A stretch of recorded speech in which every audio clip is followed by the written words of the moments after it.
జై గురుదత్త. శ్రీ గణేశాయ నమః. శ్రీ సరస్వత్యై నమః. శ్రీపాదవల్లభ నరసింహ సరస్వతి. శ్రీ గురుదత్తాత్రేయాయ నమః. శ్రీ గణపతి సచ్చిదానంద సద్గురుభ్యో నమః. శ్రీ దత్త విజయానంద తీర్థస్వామినే నమః. జై గురుదత్త. మనము పూజ్య శ్రీ గణపతి సచ్చిదానంద స్వామీజీ వారు రచించిన గీతా స్వర ప్రస్తార వ్యాఖ్యలో అర్థాలు చెప్పుకుంటున్నాం. జీవాత్మకు వినాశం లేకపోవచ్చు, కానీ ప్రత్యక్షంగా కనిపిస్తున్న ఈ పంచభూతాలతో తయారైన ఈ శరీరం అనేది నశిస్తుంది కదా, మరి దానికోసం దుఃఖించకుండా ఎలా ఉంటాము అనే ప్రశ్నని మనసులో ఉంచుకొని అది కూడా తగదు అని భగవంతుడు మనకి వివరించబోతున్నారు. ఇది సాంఖ్యయోగంలో 28వ శ్లోకం. అవ్యక్తాదీని భూతాని వ్యక్తమధ్యాని భారత అవ్యక్త నిధనాన్యేవ తత్ర కా పరిదేవన. భారత అర్జున, భూతాని ఈ శరీర ఇంద్రియ రూపాలలో ఉన్న ఈ జీవులన్నీ కూడా అవ్యక్తాదీని అస్పష్టమైన ప్రారంభం గలవి, వ్యక్త మధ్యాని స్పష్టమైన మధ్య భాగం కలవి, అవ్యక్త నిధనాని ఏవ మరణానంతరం కూడా కనిపించకుండా పోయేవే. తత్ర అలాంటి వాటి విషయంలో పరిదేవనాక ఏడుపు ఏమిటి? తాత్పర్యం చెప్తున్నారు. అర్జున, ఈ బంధుమిత్రాది రూపాలలో నీకు కొంతమంది జీవులు కనిపిస్తున్నారు. అంటే ఆ జీవులు ధరించి ఉన్న ఆ దేహ ఇంద్రియాదులు కనిపిస్తున్నాయి. పుట్టకముందు మరి ఇవన్నీ ఎక్కడున్నాయి తెలియదు. మరణించిన తర్వాత మళ్ళా ఎక్కడికి పోతున్నాయి అది తెలియదు. మధ్యలో కొంతసేపు మాత్రమే ఇవి స్పష్టంగా కనిపిస్తున్నాయి.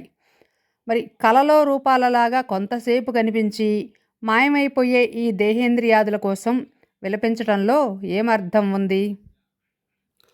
వివరణ ఇస్తున్నారు. ఇప్పుడు ఆధునిక విజ్ఞాన శాస్త్రంలో శక్తిని కొత్తగా సృష్టి చేయడము సాధ్యం కాదు, దానిని నాశనం చేయడము సాధ్యం కాదు అనే సూత్రం ఒకటి ఉంది. ఇది భారతీయులకు పూర్తిగా కొత్త భావన కాదు. వారు సమస్త శక్తుల సమాహారాన్ని ప్రకృతి లేక అవ్యక్తము మొదలైన పేర్లతో పిలిచారు. ఈ ప్రకృతి అనేది సృష్టి ఉన్నంతకాలము అవిచ్ఛిన్నంగా ఉంటుంది అని వారు నిర్వచించారు. ప్రకృతిలో అంతర్గతంగా ఉన్న శక్తులలో ప్రాణశక్తి ఒకటి.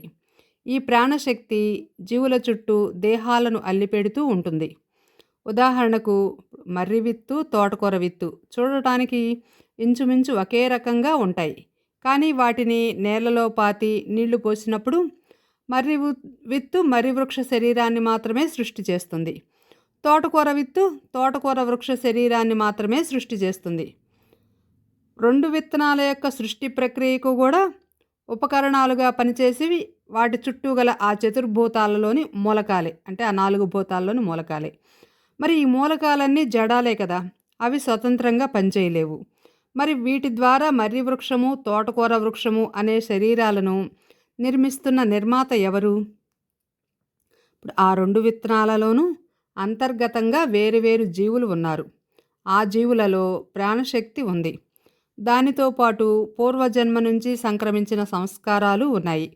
ఆ సంస్కారాలను బట్టే ఆ జీవులతో గల ప్రాణశక్తి తన చుట్టూ ఉన్న మూలక కణాలను ఒక నిర్దిష్ట క్రమంలో స్వీకరించి తన జాతికి సంబంధించిన శరీరాన్ని మాత్రమే వృద్ధి చేయగలుగుతుంది. అందుకనే ఒక విత్తు మరొక ఆకారాన్ని వృద్ధి చేయలేదు. ఇలా వృద్ధి చెందిన వృక్ష శరీరం కొంతకాలానికి కూలిపోతుంది. అంటే ఆ శరీర నిర్మాణానికి ఉపకరణంగా పనిచేసిన మూలక రేణువులు మళ్ళీ తమ తమ స్వీయ స్థానాలకు చేరిపోతాయి. మరి ఈ ప్రాణశక్తి ఏమవుతుంది? శక్తి నశించే వీలు లేదు కదా, అందువల్ల అది జీవుణ్ణి అంటిపెట్టుకుని ఉండి అక్కడ సంస్కారాల యొక్క వైచిత్ర్యం బట్టి మళ్ళీ మరొక చోట మరొక శరీరాన్ని తన చుట్టూ అల్లుకోవడానికి ప్రయత్నం చేస్తుంది. అంతేగాని ప్రాణశక్తి మరణించదు. దానికి మూలాధారభూతమైన జీవుడు నశించడు. ఈ విషయాన్నే ఛాందోగ్యోపనిషత్తు జీవాపేతం వావ కిలేదం మ్రియతే న జీవో మ్రియతే, జీవశక్తి తొలగిపోయిన శరీరం మరణిస్తుంది కానీ జీవుడు మరణించడు అనే వాక్యం ద్వారా వివరించిందంట. మరి ఈ ప్రాణశక్తి వేరు జడ పదార్థాలు వేరు అయ్యేటట్లయితే ఈ రెండుకి సంబంధం ఎలా కలుస్తుంది అంటే జడ పదార్థాలలోని అణువులలో కూడా ప్రాణశక్తి అంతర్లీనమై దాగి ఉండటం వల్లనే ఇది సాధ్యమవుతుంది అని చెప్తున్నారు. అంటే ఇప్పుడు జడ పదార్థాల్లో కూడా ప్రాణశక్తి ఉంది అనటానికి నిరూపణ ఏంటి అంటే, ఉదాహరణకి ఇప్పుడు ఎండుగడ్డి తీసుకుంటే అది జడ పదార్థమా సజీవ పదార్థమా? జడ పదార్థమే కదా. కానీ ఎండుగడ్డిని తిన్నప్పుడు ఆవుల వంటి పశువులలో ప్రాణశక్తి వృద్ధి పొందడం కనిపిస్తుంది. మరి ఎండుగడ్డిలో అంతర్లీనంగా ప్రాణశక్తి లేకపోతే ఇది ఎలా సాధ్యమవుతుంది? అలాగే ఇంకొక ఉదాహరణ ఇస్తున్నారు. ఇప్పుడు ఒక ఇనుప దిమ్మె ఉంది. అది ఏ జీవికి ప్రాణశక్తి పెంచదు కదా. ఎందుకంటే కానీ ఆ దిమ్మె రూపంలో మనకి దాని క్రియ మనకు కనిపించకపోయినా ఐరన్ టానిక్ రూపంలో అది మానవులకు ప్రాణశక్తిని పెంచుతూనే ఉంది కనుక ఇనుప మూలక అణువులలో కూడా ప్రాణశక్తి దాగి ఉంది అని అంగీకరించక తప్పదు. అలాగే జల అణువులు, సూర్యకిరణ రూపమైన అగ్ని అణువులు, వాయు అణువులు కూడా జీవిలోని ప్రాణశక్తిని ఉద్దీపింపజేయడానికి సహకరిస్తున్నాయి కనుక వాటిల్లో కూడా అంతర్లీనంగా ప్రాణశక్తి దాగి ఉంది అని మనం గుర్తించవచ్చు అని చెప్తున్నారు. అయితే ఈ సజీవ పదార్థానికి జడ పదార్థానికి తేడా ఏంటి అంటే, సజీవ పదార్థంలో జీవి చుట్టూ ఉన్న మూలక అణువులు క్రియాకారులుగా ఉంటున్నాయి. జడ పదార్థాల్లో గల అణువులలోని ప్రాణశక్తి కేవలం నిద్రాణంగా ఉంటుంది. అదే భేదం. సజీవ పదార్థంలోని మూలక అణువులు క్రియాశీలంగా ఉండటానికి ఆ జీవులలో గల పూర్వజన్మ సంస్కారాలే కారణం. అందువల్లనే జీవులలో గల పూర్వకర్మ బలాలు మారినప్పుడు జీవుడు చుట్టూతా అల్లుకున్న శరీరంలో గల మూలక రేణువులు క్రియారహితాలై తమ తమ స్థానాలకు చేరిపోతున్నాయి. దీనినే లోకం మరణం అని పిలుస్తుంది. ఈ మరణం శరీర అవయవభూతాలైన మూలక అణువులకు మాత్రమే సంభవించగలదు, ప్రాణశక్తికి కాదు. భగవానుడు ఈ తర్కాన్ని మానవ శరీరాలకు కూడా అన్వయిస్తున్నాడు. ఈ శరీరాలు రూపుదిద్దుకోకముందు ప్రాణశక్తి ఉంది, కానీ అది అవ్యక్తంగా ఉంది, అంటే మనకు కనిపించకుండా ఉంది.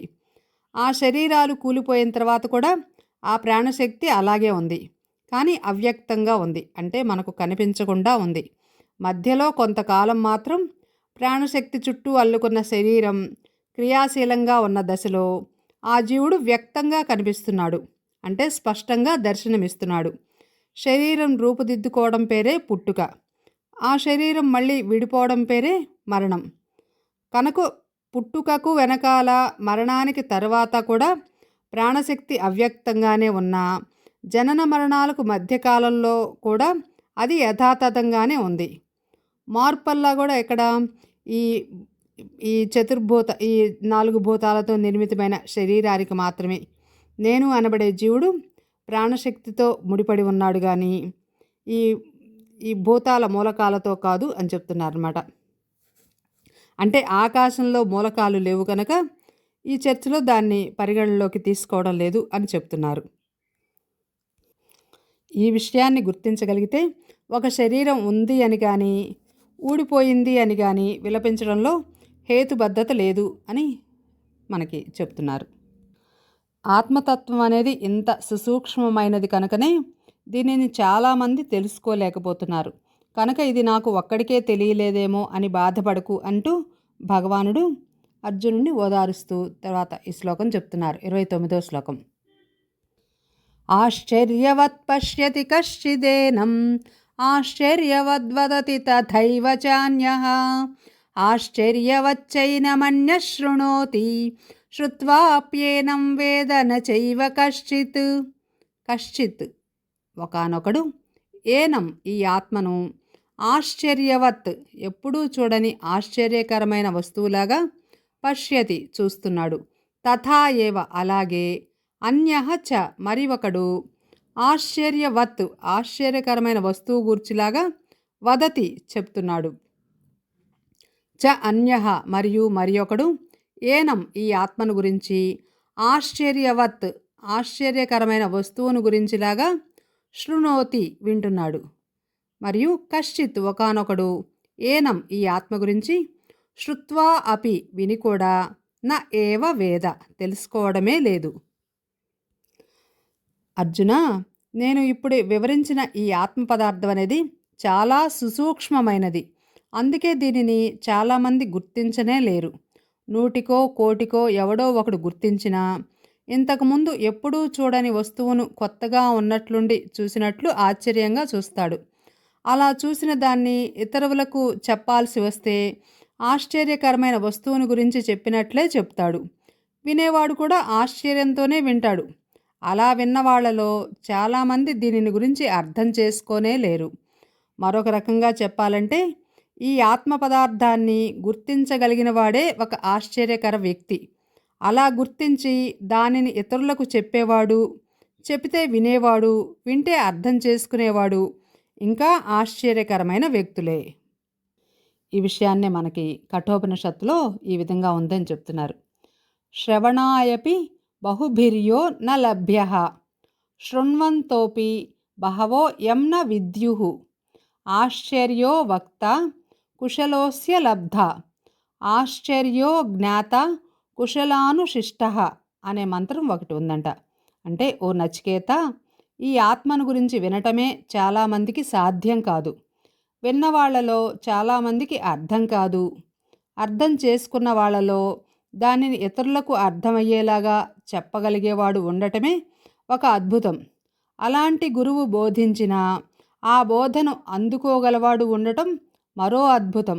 అలా బోధను అందుకున్న వాళ్లలో నిజమైన బ్రహ్మానుభూతిని పొందగలిగినవాడు మరొక అద్భుతం. అంటే అలాంటి వాళ్ళు దొరకటమే చాలా కష్టం అని దీని భావం. ఇంత అరుదైన విషయం కావటానికి గల కారణమేంటో కూడా అదే ఉపనిషత్తు ఇలా వివరిస్తుందంట. ఏష సర్వేషు భూతేషు గూఢోత్మాన ప్రకాశతే దృశ్యతే త్వగ్రయా బుద్ధ్యా సూక్ష్మయా సూక్ష్మదర్శిభిః. అంటే ఈ ఆత్మ అందరి జీవుల్లోనూ అత్యంత రహస్యంగా ఉంది. అందుకే అది బయటకు కనిపించదు. సూక్ష్మము, గురూపదేశం చేత సుసంస్కృతము, ఏకాగ్రము అయిన ప్రశస్త బుద్ధి ద్వారా మాత్రమే మానవులు దీనిని దర్శించగలరు అని దీని భావం. ఈ కఠోపనిషత్తులో మంత్రాల భావాన్ని భగవానుడు ఇక్కడ ఈ శ్లోకం ద్వారా అర్జునుడికి బోధిస్తున్నాడు. ఇట్లా మళ్ళీ మళ్ళీ చెప్పడం వలన ఈ ఆత్మతత్వ అవగాహన కలిగించుకోవడం కోసం సాధకులు ఎంత శ్రద్ధగా కృషి చేయాలో నొక్కి చెప్పినట్లు అవుతుంది. ఈ అధ్యాయంలో 11వ శ్లోకం దగ్గర నుంచి ఇప్పటి వరకు చెప్పిన విషయాలు అన్నింటికీ కలిపి ఒక చిన్న సింహావలోకనం చేస్తూ భగవానుడు ఈ ఆత్మతత్వోపదేశాన్ని తాత్కాలికంగా ముగించబోతున్నాడు. 30వ శ్లోకం. దేహి నిత్యమవధ్యోయం దేహే సర్వస్య భారత తస్మాత్ సర్వాణి భూతాని నత్వం శోచితుమర్హసి. భారత, ఓ అర్జున, సర్వస్య దేహే, అందరు జీవుల యొక్క దేహాలలో ఉన్న అయం దేహి, ఈ దేహధారి అయిన ఆత్మ నిత్యం, ఏనాటికి, అవధ్య, చంపటానికి సాధ్యమైనది కాదు. తస్మాత్, అందువల్ల, సర్వాణి భూతాని, సమస్తమైన జీవులను గురించి, త్వం, నీవు, శోచితుం న అర్హసి, దుఃఖించుటకు తగవు. తాత్పర్యం: అర్జున, మనుష్య, పశు, పక్షి, క్రిమి, కీటక, వృక్ష, లతాది రూపాలలో ఉన్న జీవుల అందరి యొక్క శరీరాలలోనూ శరీరధారిగా వ్యాపించి ఉన్న ఆత్మ అవయవరహితమైనది అని, సర్వవ్యాపి అని, నాశరహితము అని నీకు అనేక యుక్తులతో నిరూపించి ఉన్నాను. అంటే ఈ జీవులందరి శరీరాలను నరికివేసినా కూడా ఆ శరీరాలను ధరించి ఉండే ఆత్మ మరణించే అవకాశమే లేదు అని నిరూపించాను. అందువలన ప్రపంచంలో ఏ ప్రాణి యొక్క మరణం కోసం కూడా నువ్వు విలపించవలసిన పని లేనే లేదు. కనుక నీ బంధువులైన భీష్మాదుల కోసం విలపించడం నీకు తగదు. ఈ శ్లోకం ద్వారా భగవానుడు సమస్త జీవుల యొక్క జనన మరణ సన్నివేశాలలోనూ, ఆయా జీవుల యొక్క వృద్ధి క్షయాది సన్నివేశాలలోనూ కూడా వాటిలో నిర్వికారంగా వ్యాపించి ఉన్న పరమాత్మను గుర్తిస్తూ జరిగే మార్పులన్నింటినీ కూడా సాక్షిభావంతో దర్శిస్తూ ఉండటం నేర్చుకోమని పరోక్షంగా బోధిస్తున్నారు. దీన్ని బట్టి ఈ సాధకులకు సూచనలు ఇస్తున్నారు. ఏంటంటే, సాధకులు ఏ రకమైన సాధనా మార్గంలో ఉన్నా నేను దేహం కంటే భిన్నంగా ఉన్నాను అనే భావనను పెంచుకోవాలి. శరీరానికి సంబంధించిన కష్టాలు వచ్చినప్పుడు ఈ బాధలకు నేను సాక్షిని అనే అభ్యాసం చేయాలి. ఈ భావన కలిగేందుకు పూర్వరంగంగా జరిగేదంతా మన మంచికే అనే భావన చాలా ఉపకరిస్తుంది. ఇట్లాంటి భావనలు చేయటానికి ప్రత్యేక సమయాలు, నియమాలు అక్కర్లేదు. ఇటు అటు తిరుగుతున్నప్పుడు, చిన్న చిన్న పనులు చేసుకుంటున్నప్పుడు వేరే ఆలోచనలు పెట్టుకోకుండా ఈ రకమైన ఆలోచనలే పెట్టుకోవాలి. ఈ భావన దృఢపడిన కొద్దీ ఎవరు ఏ దేవతా ఉపాసన చేస్తున్నా దానిలో బలం మరింత పెరుగుతుంది. మరణం అంటే భయం తగ్గించుకోవడం అభ్యాసం చేసుకోవాలి. నిత్యం సన్నిహితో మృత్యు, మరణం ఎప్పుడు మన పక్కనే ఉంది అనే భావనను కూడా పెంచుకోవాలి అని చెప్తున్నారు. చాలా కుటుంబాల్లో వృద్ధులు కూడా మరణాన్ని గురించి ప్రస్తావన చేయటానికే భయపడుతూ ఉంటారు. ఇలాంటి భయాలను ఆత్మ శాశ్వతమైనది అనే భావన ద్వారా తొలగించుకుంటూ ఉండాలి అని చెప్తున్నారు. ఈ విధంగా తత్వశాస్త్ర దృష్టితో కర్తవ్య బోధ చేసిన భగవానుడు ఇంకా తర్వాత శ్లోకాల్లో సాధారణ ధర్మశాస్త్ర దృష్టితో కర్తవ్య బోధ చేయబోతున్నాడు. ఆ విషయాలు మనం తర్వాత శ్లోకాల్లో తర్వాత తెలుసుకుందాం. జై గురుదత్త, శ్రీ గురుదత్త. ఏతత్ ఫలం సర్వం శ్రీ సద్గురుచరణారవిందార్పణమస్తు. సర్వం శ్రీకృష్ణార్పణమస్తు. హరి ఓం తత్సత్.